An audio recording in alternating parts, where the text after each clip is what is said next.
Caros ouvintes do podcast da Emergência, bem-vindos novamente. Hoje falaremos de um assunto que parece simples, mas se não soubermos diagnosticar e principalmente se não soubermos os critérios de cura desta doença, o paciente corre sérios riscos.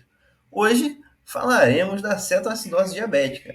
E para nos ajudar nessa empreitada, contamos com o Dr. Mário. Tudo bem, Mário? Tudo bem, Adriel? Eu sou o Mário, sou médico emergencista. Eu fui da primeira turma de residentes de medicina de emergência da Unicamp em 2016 e hoje trabalho na Unicamp também com muito prazer coordenando a residência de medicina de emergência lá. Então, vamos lá. Vamos começar com a nossa partezinha de história, falando que diabetes é uma doença conhecida na antiguidade. O nome diabetes, na verdade, ele vem do grego que pode ser entendido como um sifão.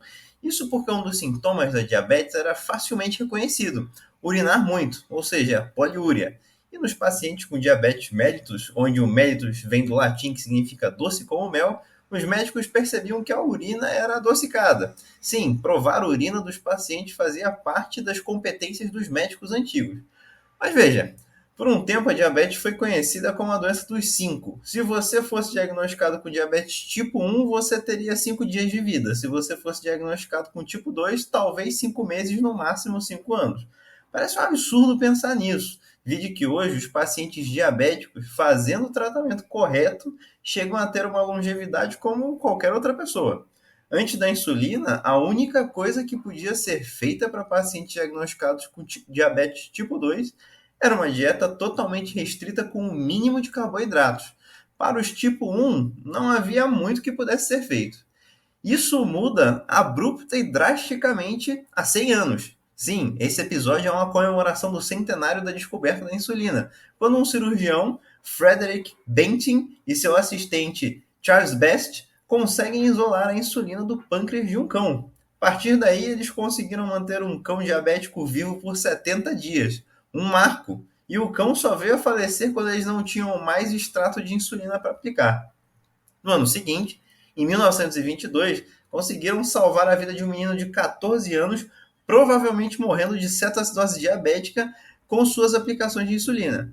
A partir daí, novas práticas de extração de insulina foram desenvolvidas, pois até então toda a insulina era extraída de pâncreas de cão. Hoje, com a genética, a produção de insulina não depende mais de extração animal. Dito essa história, comecemos a teoria. Mário, eu estou no pronto-socorro atendendo um paciente nauseado e vomitando. Me diga uma coisa, como que eu suspeito de cetoacidose diabética? Vamos lá então, Adriel. Primeira coisa importante a gente ter claro é que a maioria dos pacientes com cetoacidose diabética tem diagnóstico prévio de diabetes tipo 1. Então, o paciente traz esse antecedente, a gente precisa manter o nível de suspeição elevado, uma vez que diversos eventos podem levar um paciente diabético tipo 1 para o episódio de cetoacidose. Tratamento irregular, infecções, principalmente de vias aéreas e trato urinário, e outras doenças mais graves são gatilhos possíveis de cetoacidose. Então, o que um paciente traz de queixa? É muito comum os sintomas terem progredido ao longo de um tempo mais curto, até 24 horas. Costuma começar com sintomas mais brandos de hiperglicemia. O paciente queixa de uma queda do estado geral, alteração do apetite, apresenta mais sede, então polidipsia, fica poliúrico. Então, esses sintomas que a glicemia está ficando mais elevada. À medida que os níveis de insulina séricos vão ficando cada vez menores, a acidose começa a aparecer. E aí é importante a gente saber que a dor abdominal, ela está direta na cetoacidose diabética, ela está diretamente ligada ao nível de acidose. Então, quando a gente tem pacientes com acidose grave, bicarbonato, por exemplo, menor que 5, dor abdominal é uma queixa de 86% dos pacientes. Agora, com bicarbonato menos diminuído, então uma cetoacidose menos grave, por exemplo, acima de 15, somente 13% dos pacientes vão apresentar dor abdominal. Então, dor abdominal é um marcador de gravidade na cetoacidose diabética. E à medida que a acidose vai ficando mais grave, entram em ação mecanismos compensatórios para tentar normalizar essa acidemia que surge. Então, o paciente ele passa também a apresentar uma hiperventilação, surge taquipneia, uma tentativa de diminuir a pressão parcial de gás carbônico e isso tentar trazer o pH para níveis menos acidêmicos. Então, a gente vê o paciente apresentar um padrão respiratório de incursões rápidas e profundas, aquele padrão que a gente já conhece como Kussmaul.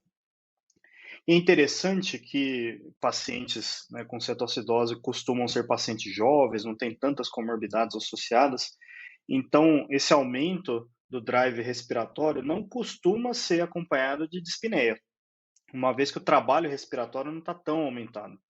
Então, é característica a gente ver aquele paciente jovem na emergência com esses sintomas, então polidipsia, poliúria, dor abdominal difusa, náuseas, e encontrar um padrão também, um padrão respiratório de incursões rápidas, profundas, e a gente perguntar para o paciente, mas você está sentindo falta de ar, alguma coisa? Ele fala, não, não estou.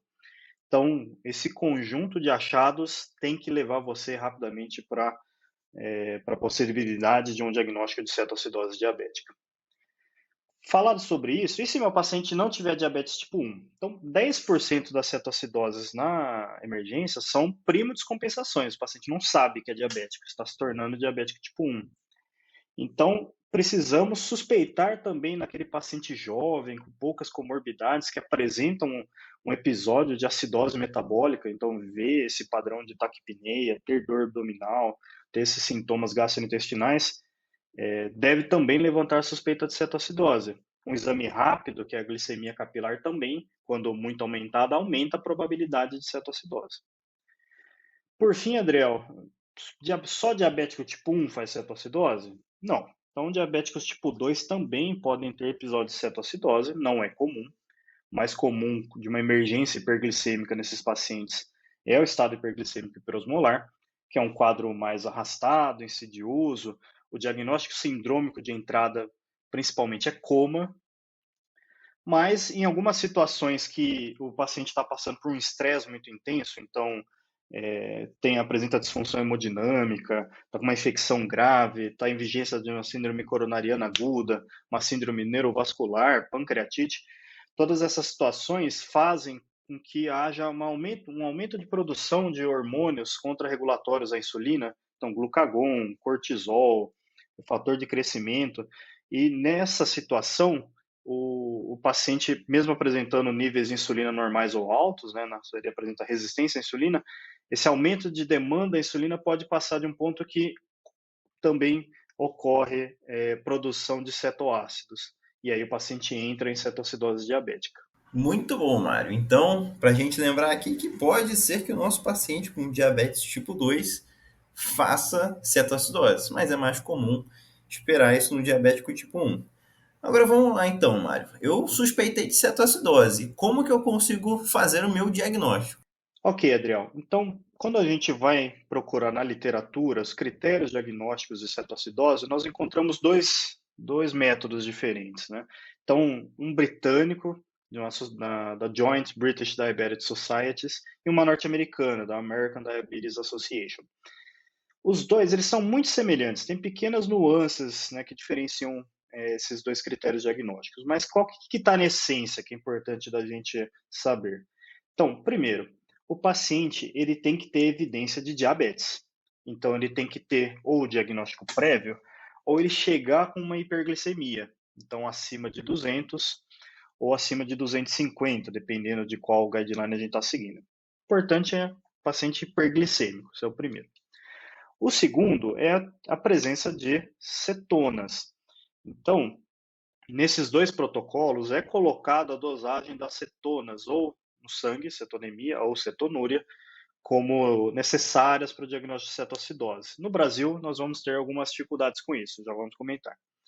E, por fim, a presença de acidose. Isso é indiscutível, para o paciente ele precisa ter acidose para estar em cetoacidose, como o próprio nome diz. Quanto à presença de cetonas, no Brasil não é disponível a dosagem do beta-hidroxibutirato, beraleito ou de outros cetoácidos de forma sérica. Então, se a gente for depender disso, nós vamos ter dificuldade em fazer diagnóstico de cetoacidose. A cetonúria é um exame muito mais acessível, tanto no EAS, vendo sedimento urinário, na presença de cetoácidos, ou até numa fita urinária que a gente consegue fazer beraleito. Então, se a gente tiver disponível esses recursos, então realizá-los. A presença de cetonúria aumenta a probabilidade do paciente ter cetoacidose.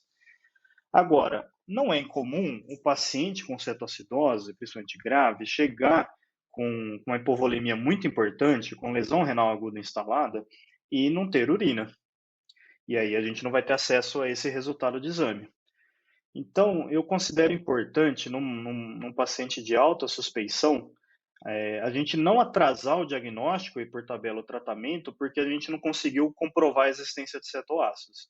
Então, isso é particularmente importante naquele paciente de alta suspeição, jovem, diabético tipo 1, chega com uma hiperglicemia, com sinais clínicos de acidose, chance grande de ser cetoacidose. Assim que a gente tiver disponível esses resultados, a gente interpreta e repondera o diagnóstico de cetoacidose diabética. Enquanto não tem isso disponível, eu sugiro conduzir como cetoacidose mesmo. E, por fim, né, eu comentei, a presença de acidose, isso é universal nos critérios diagnósticos, a gente precisa documentar que o paciente tem uma acidose metabólica, então a gente vai ver um bicarbonato baixo, e que essa acidose metabólica é de anion gap aumentado. Por quê? As acidoses metabólicas de anion gap aumentado significam que há uma expansão daqueles ânions não mensuráveis. Então, geralmente os ânions não mensuráveis ficam entre 8 a 12 mEq por litro. Quando a gente tem um anion gap maior do que isso, significa que há um ânion a mais no sangue. E que ânion é esse? Os ânions ácidos da cetoacidose. Muito bom, muito bom. Então, vamos supor assim, Mário, eu fiz o meu diagnóstico de cetoacidose diabética no meu paciente lá no pronto-socorro. Tem algo mais que eu preciso me preocupar nos exames laboratoriais desse paciente? Eu vi lá que é uma acidose metabólica com anion gap aumentado. Eu consegui lá meu exame de urina me mostrando que tem cetonúria. E aí, isso aí para mim já está o suficiente? Eu já posso começar a tratar ou tem alguma coisinha ali que eu preciso me preocupar também? Certo, Adriel. Então, infelizmente, os pacientes com cetoacidose diabética costumam ter outros distúrbios hidroeletrolíticos associados além da cetoacidose. Então, se a gente voltar um pouco na fisiopatologia, a gente comentou que geralmente os sintomas de cetoacidose começam primeiro por sintomas de hiperglicemia. Uma das coisas que acontece na hiperglicemia é uma glicosúria. Então, o paciente costuma ficar poliúrico e aí, por tabela, aumentam a espoliação de eletrólitos. Então, o paciente ele pode apresentar hipocalemia, ele pode apresentar hipofosfatemia, hipomagnesemia, pode ficar com uma hipovolemia muito intensa, eventualmente chegando até em choque hipovolêmico. Então, laboratorialmente, a gente pode ver outros desarranjos hidroeletrolíticos. Um muito importante que a gente precisa considerar é o potássio. Paciente com cetoacidose diabética tem um déficit corporal de potássio. Geralmente fica entre 300 a 600 mEq. Isso só para ter uma ideia, cada ampola de potássio tem 25 mEq, então a gente está falando aí de praticamente 20 ampolas de potássio a menos no corpo do paciente. Agora, o nível sérico de potássio não necessariamente mostra esse déficit de potássio corporal total. Por quê? A maioria dos pacientes eles apresentam na chegada um potássio sérico normal. Isso costuma acontecer pelo déficit de insulina, há um efluxo de potássio do extracelular para o intracelular e a própria acidose também contribui para esse fluxo de potássio. Então, apesar do estoque corporal de potássio estar baixo, o nível sérico pode estar normal e a gente não perceber esse déficit de potássio. Outra coisa é a hipofosfatemia, também mesma coisa, o paciente tem um déficit corporal de fósforo, porém há um influxo de fósforo pela acidose. O potássio, a gente vai discutir isso um pouco mais para frente, acredito eu, ele vai ser reposto ao longo do tratamento. Agora, o fósforo é importante a gente atentar para distúrbios graves, mas a gente já tem evidências observacionais que repor fósforo de rotina na cetoacidose não tem benefício. Então, a gente precisa lembrar que ele existe, identificar distúrbios graves, mas não é de rotina a reposição, não é necessária de rotina a reposição. Hipomagnesemia, a mesma coisa. Então, Mário, vamos lá. Estou com meu paciente diagnosticado com cetoacidose diabética, então agora é hora de começar a tratar, né? Então, o que eu faço? Insulina subcutânea? Adriel, aqui a gente precisa se atentar a algumas variáveis antes da gente sair começando a insulina. Então, primeira coisa, Adriel, esses pacientes eles estão, via de regra, hipovolêmicos quando eles chegam na emergência. O paciente ele passou antes de entrar na emergência por um período de inapetência, não vai ter acesso à água, está vomitando muitas vezes, o paciente ficou poliúrico, então esse paciente ele está hipovolêmico. Então, uma coisa muito importante da gente reconhecer no começo é a necessidade da infusão de cristalóides. Pacientes que estão em choque hipovolêmico, então ele chegou com um diagnóstico sindrômico de choque, está com alteração do nível de consciência, extremidades frias, pulsos finos, taquicárdico, hipotenso, esse paciente ele vai receber cristalóide rápido. Então, a gente está falando aqui de pelo menos 20 ml por quilo de soro fisiológico, de soluções balanceadas, essas soluções feitas em pouco tempo, para a gente corrigir essas variáveis de choque. Pacientes que estão hipovolêmicos, sinais de hipovolemia, né? Então desidratados, mucosa seca, axila seca, sem produção de saliva, queixando de sede, eles vão receber cristalóides, agora num ritmo um pouco menor, então a gente está falando aqui mais ou menos de 1 litro de cristalóide por hora. E uma vez que o paciente está euvolêmico, a gente já está falando de uma taxa de infusão de cristalóides de 250 a 500 ml por hora, tá bom? Então, muito importante antes de eu ligar a insulina rapidamente no paciente é estabelecer a volemia dele. Além disso, uma coisa muito importante que a gente precisa checar antes de começar a administração de insulina é o potássio sérico. A gente já comentou, o potássio na maioria dos pacientes está normal ou alto, por mecanismos que já explicamos, mas existe uma parcela de pacientes que apresentam hipocalemia na chegada. E aí, nossos ouvintes já devem saber disso, insulina é uma medicação que abaixa os níveis séricos de potássio. Então, se eu tenho um paciente com um potássio sérico baixo, aí baixo aqui eu estou falando menor que 3,3 mEq por litro, e eu começar a insulina, vai fazer mais hipocalemia, e hipocalemia grave é ameaçadora à vida, risco de arritmias ventriculares. Então, nível sérico de potássio está normal ou alto, é seguro iniciar a insulina. Potássio baixo, não vou começar a insulina e eu vou começar uma infusão de cloreto de potássio para correção desses valores antes do início da insulina. Então vamos lá, vamos dizer que eu hidratei meu paciente, o potássio está em níveis normais e está sendo reposto. Agora que é a hora de fazer a insulina, então, como é que funciona isso? Certo, Adriel. Então, já estou fazendo ressuscitação volêmica do meu paciente, chequei o potássio tem um nível seguro para iniciar a insulina, acima de 3,3, tenho que dar insulina. Então, a insulina aqui é a base do tratamento da cetoacidose. Então, a cetoacidose ocorreu por falta de insulina circulante. Aí, os hormônios contrarregulatórios iniciaram mecanismos de gliconeogênese, glicogenólise, né? Então recrutamento desse glicogênio hepático e muscular, e isso leva também à cetoacidose e à hiperglicemia. Então, o tratamento é dar insulina, inibir esses hormônios contrarregulatórios e trazer o paciente de volta para a normalidade. Como dar essa insulina, então? Via de regra, Adriel, nós utilizamos insulina endovenosa. Então, a gente precisa fazer insulina 0,1 unidades por quilo em bolos. Então, nós estimamos o peso do nosso paciente, ele fala para a gente, então, digamos que sejam 70 quilos, nós fornecemos 7 unidades de insulina regular EV em bolos, e a partir daí, nós fornecemos 0,1 unidades por quilo por hora de insulina em infusão contínua. Aqui, a diluição da insulina para montar uma infusão contínua pode ser variada. O que eu recomendo para facilitar as contas na hora da emergência é que a gente monte uma solução com 100 unidades de insulina e 100 ml de solução. Então, nós temos uma solução 1 para 1, e quando a gente colocar na bomba, a taxa de infusão em ml hora vai ser igual a unidades de insulina por hora. Então, esse mesmo paciente nosso de 70 quilos, nós vamos fazer, recapitulando, 7 unidades de insulina em bolos, isso pode ser feito da insulina aspirada mesmo, e depois nós, na bomba de insulina, começamos uma taxa de infusão de 7 ml por hora.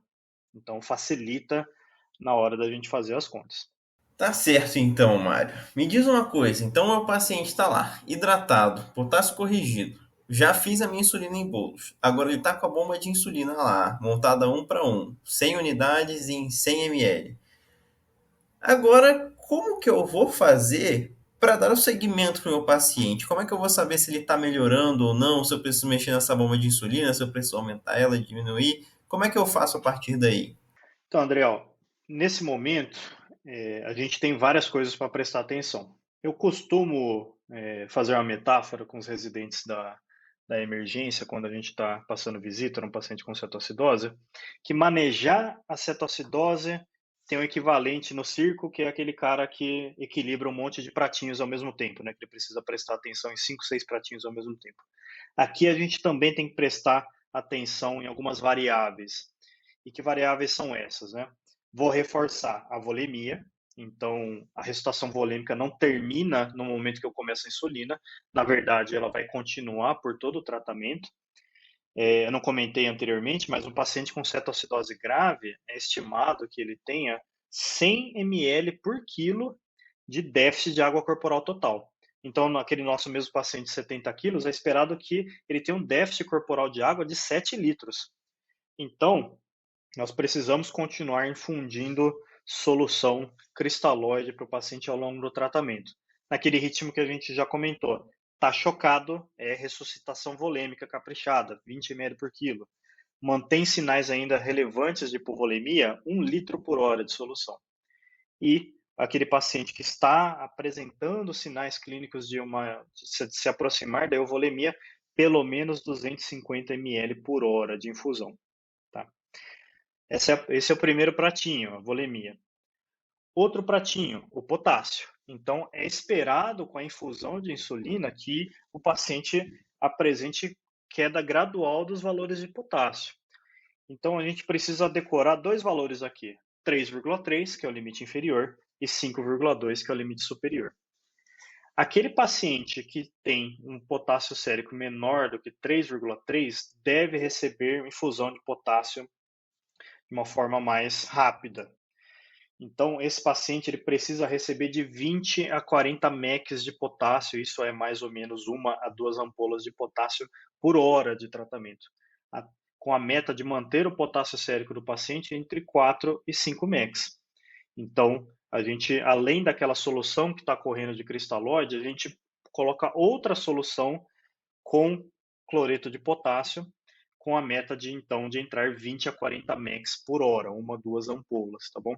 E aí, gente, muito importante, isso eu faço questão sempre de frisar: infusão de potássio na emergência sempre em bomba de infusão, nunca só na gravidade. O plantão está corrido, um monte de paciente, erros acontecem, a gente acidentalmente aumenta a taxa de infusão de potássio, abrindo o soro errado, acontecendo alguma coisa, entra muito potássio de uma vez, isso tem risco de arritmias ventriculares e outros problemas. Então, infusão de potássio sempre em bomba de infusão, nunca na gravidade.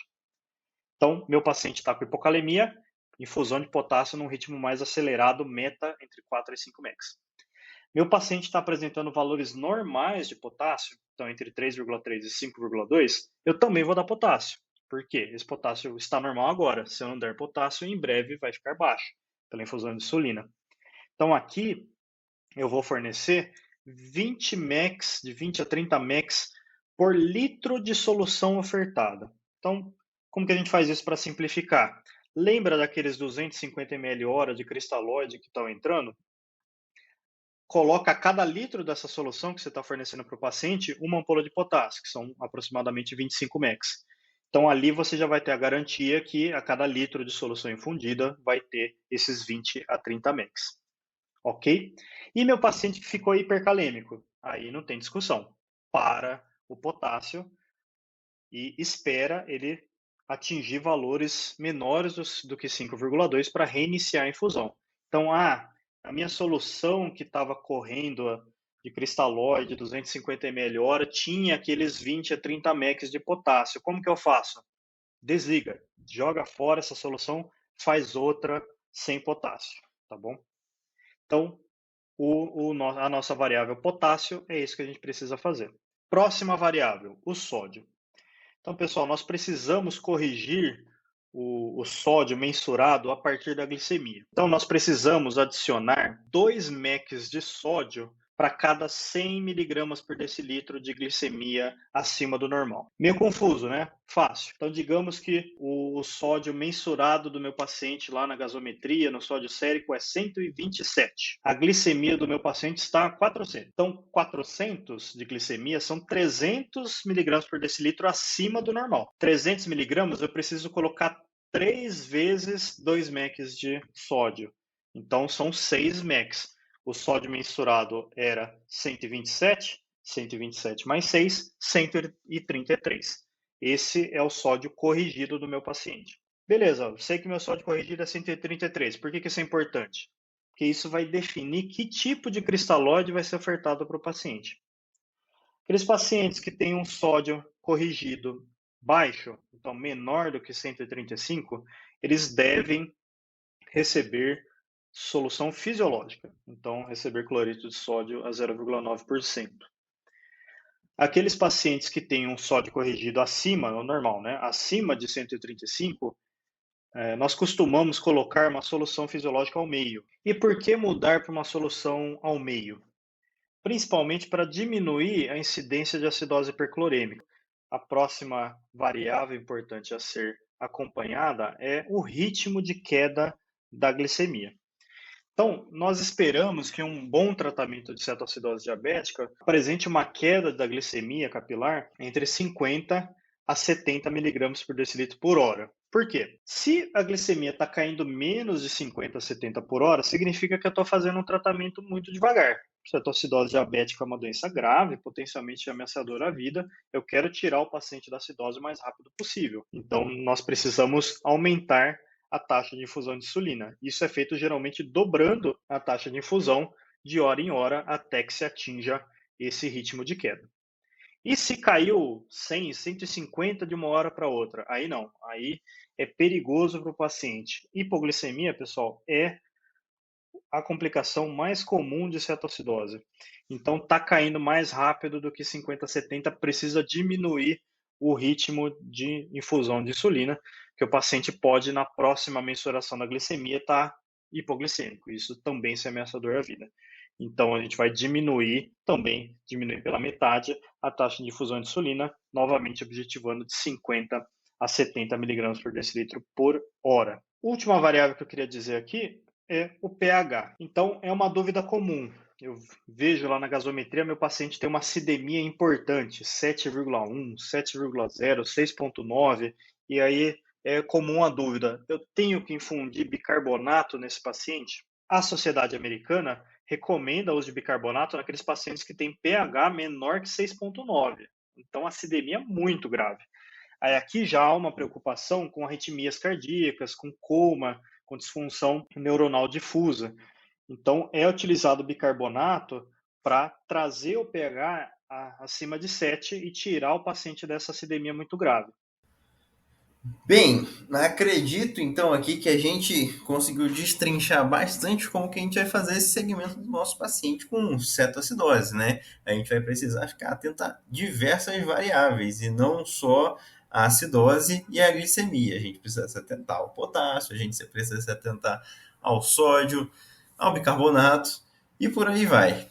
Agora, Mário, te pergunto, quando a glicemia do meu paciente estiver normal, significa que o meu paciente está curado da cetoacidose diabética? Posso desligar a bomba e ir embora? De forma alguma, Adriel. Então, infelizmente, ainda é um erro que a gente vê com alguma frequência, acreditar que a normalização da glicemia significa a resolução do problema. Então, muito pelo contrário, a gente já até discutiu que hiperglicemia não é nem obrigatória no diagnóstico da cetoacidose.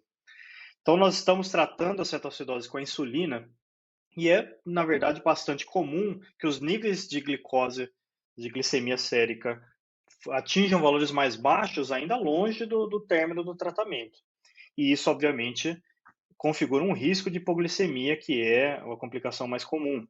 Então, quando a nossa glicemia atingir valores mais baixos, e aqui mais baixo eu estou falando entre 250 a 200 miligramas por decilitro, é necessário, para permitir a continuidade do tratamento, se associar glicose naquela solução que a gente estava infundindo.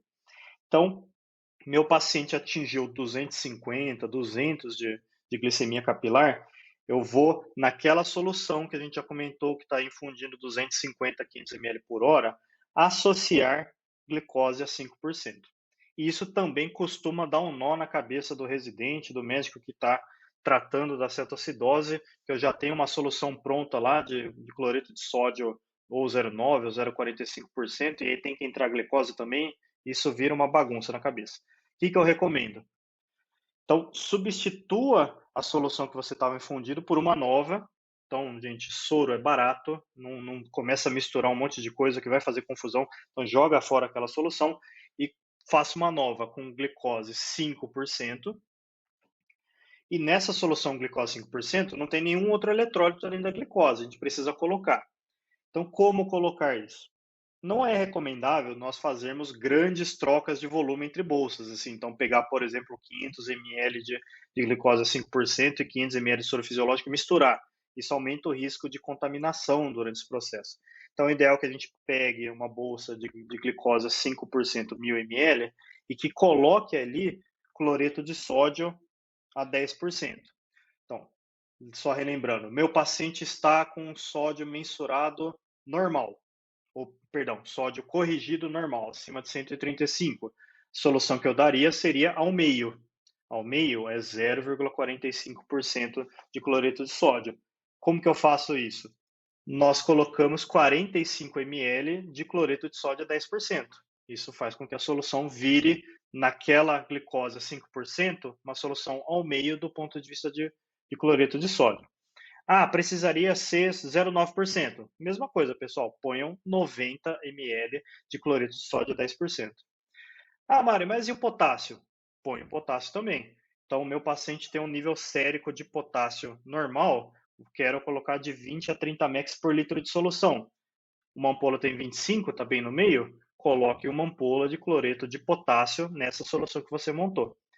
E aí, essa solução que tem a glicose 5%, o cloreto de sódio na quantidade que eu quero, e os 20 a 30 mEq de potássio vai ser infundida a 250 a 500 ml por hora. Só relembrando, gente, tem potássio na solução? Então é em bomba, não é para correr com a gravidade. Mário, me surgiu uma dúvida aqui. Eu tô fazendo todas essas correções, alterando potássio, alterando sódio, alterando glicemia, e dá para ver que eu tô mexendo em muita coisa em muito pouco tempo. Como que eu faço para saber que tá na hora, na verdade, de eu fazer essas mudanças aí nos eletrólitos, de eu aumentar a bomba de insulina, de eu diminuir a bomba de insulina? Como que eu sei disso? Como é que eu faço isso? Bem lembrado, Adriel. Então, qual o intervalo que nós utilizamos para mensurar os eletrólitos e a glicemia do paciente? Então, quanto à glicemia, é recomendado nós mensurarmos de hora em hora. Então, temos acesso a um exame que dá as informações beira-leito, que é o destro. Então, de hora em hora, fazer um destro do paciente para ver a glicemia e, relembrando, a gente vê se aquele ritmo de queda de 50 a 70 miligramas por decilitro está adequado. Então, se está menos ou está mais, a gente vai ter que mexer na bomba de insulina. E o resto, potássio, sódio, o recomendável é que a gente mensure isso a cada 2 horas. Então, um exame que é frequentemente utilizado é a gasometria venosa, que traz também esses eletrólitos. Nós fazemos de 2 em 2 horas. E aí eu vou ver tanto o pH, se está o ritmo de melhora, o bicarbonato e o sódio e o potássio e mudar a infusão desses eletrólitos de acordo com esses resultados. Então, resumindo, glicemia de hora em hora e gasometria venosa a cada 2 horas. Vou só reforçar aqui, lembrar, pessoal, é gasometria venosa. Não tem a menor necessidade da sua gasometria ser arterial e você ficar lá puncionando a artéria do seu paciente, causando uma dor totalmente desnecessária, tá bom? Então, a gente tá já tratando o nosso paciente há um tempo. Como que eu sei que ele está curado? Já que você já me falou que não é mais pela glicemia normal, como que eu sei que meu paciente com cetoacidose diabética está curado? Perfeito, Adriel. Que parâmetros nós utilizamos para definir que o paciente saiu da cetoacidose? Primeiro, clínico. Melhorou os sintomas? Então, o paciente melhorou da dor abdominal, da náusea, ele está mais bem disposto, ele consegue comer. Então, esses critérios clínicos são importantes para definir que há uma melhora do quadro de cetoacidose. E, por fim, precisa ter uma melhora da acidose metabólica de anion gap alargado. E aqui eu vou reforçar do anion gap alargado. Então, o meu anion gap tem que voltar ao normal. Ah, mas não é então melhorar a acidose como um todo? E aí fica uma ponderação importante. Não necessariamente. Por quê? É muito comum o paciente sair dessa cetoacidose, né? Então sair da acidose metabólica de anion gap alargado e empacar numa acidose metabólica de anion gap normal. Por quê? Porque é uma etiologia hiperclorêmica. A gente infundiu grandes quantidades de cristalóide que tem cloreto em uma quantidade maior do que o sérico. Então, o nosso valor sérico normal de cloreto é de 95 a 105 mex por litro, uma solução fisiológica tem 154. Então, é muito comum o paciente permanecer no final do tratamento com uma discreta acidose metabólica, só que de anion gap normal. Isso ser hiperclorêmica e que vai se corrigir naturalmente à medida que o paciente voltar a se alimentar, tomar água livre de eletrólitos, a função renal voltar ao normal, ele vai expoliar esses cloretos na forma de cloreto de amônio e vai normalizar de vez a acidose. Então, melhora de sintomas e correção do anion gap são nossos critérios de cura. Perfeito, Mário. Então, vamos supor agora que meu paciente está com critério de cura, está assintomático, melhorou o pH, melhorou o bicarbonato. É só agora eu posso desligar então a bomba de insulina e ir embora. Do alto ao paciente acabou. É isso aí? Infelizmente não, Adriel. Relembrando, nosso paciente ele teve esse episódio de cetoacidose por falta de insulina. Então, se a gente desligar a bomba e dar como resolvido o problema, nosso paciente vai ficar sem insulina e vai, muito provavelmente, ter um novo episódio de cetoacidose em breve. Então, nós precisamos traçar um plano para transicionar essa insulina que está sendo recebida endovenosa, em bomba, para uma insulina subcutânea. E como fazer isso? Então, numa situação mais fácil, meu paciente já é diabético, já tem insulina prescrita ambulatorialmente. Você vai reintroduzir esse esquema. Então, com a insulina basal, de ação mais lenta, e com a insulina mais rápida. Como que eu faço isso com segurança? Então, preferencialmente, o paciente já consegue comer novamente. Você fornece as insulina basal e a insulina regular antes da refeição. O paciente se alimenta e aí, a depender do pico de ação da insulina rápida que você forneceu, na insulina regular em torno de 2 horas, você desliga a bomba. Então, nós fornecemos a insulina subcutânea quando ela está fazendo efeito, no caso da insulina rápida, em torno de 2 horas, nós desligamos a bomba de insulina e aí deixa a insulina subcutânea fazer efeito. E se meu paciente não tem diabetes, não sabia ter diabetes, é uma prima descompensação de diabetes? Semelhante, nós vamos ter que insulinizar esse paciente. Como que a gente faz isso? Então, pacientes DM1 devem receber insulina, isso numa prescrição inicial, de 0,5 a 0,8 unidades por quilo por dia, de dose total de insulina. Então, vamos voltar para o nosso paciente de 70 quilos. 0,5 a 0,8 unidades por quilo são aproximadamente 40 unidades de insulina total. A gente recomenda que mais ou menos 30 a 50% disso seja de insulina basal. Então, estamos falando aqui de umas 20 unidades de insulina basal e 20 unidades de insulina pré-refeição. A insulina basal a gente costuma fornecer, dependendo da insulina, né, uma NPH costuma ser fornecida pela manhã e à noite. Mais ou menos 2/3 da dose pela manhã e 1/3 à noite. E o resto das unidades que são de insulina pré-refeição dividida ao longo das refeições. Então vamos resumir. São 20 unidades de insulina pré-refeição, você vai fornecer isso café, almoço e janta, dividir por 3 vai dar algo entre 6 a 7 unidades de insulina por refeição. Para arredondar, seriam 6 unidades de insulina pré-refeição, dê 6 unidades de insulina regular para o seu paciente, deixe ele comer, espere o pico de ação da insulina que você forneceu de forma subcutânea e desliga a bomba.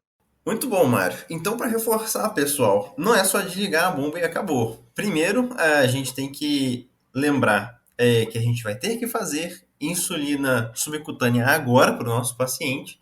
E se a gente está fazendo insulina, a gente agora não quer correr o risco da hipoglicemia. Então, a gente tem que garantir que o nosso paciente vai comer também. Então, a gente faz a insulina subcutânea antes de desligar a bomba, dá a comida e 1 horinha depois desliga a bomba.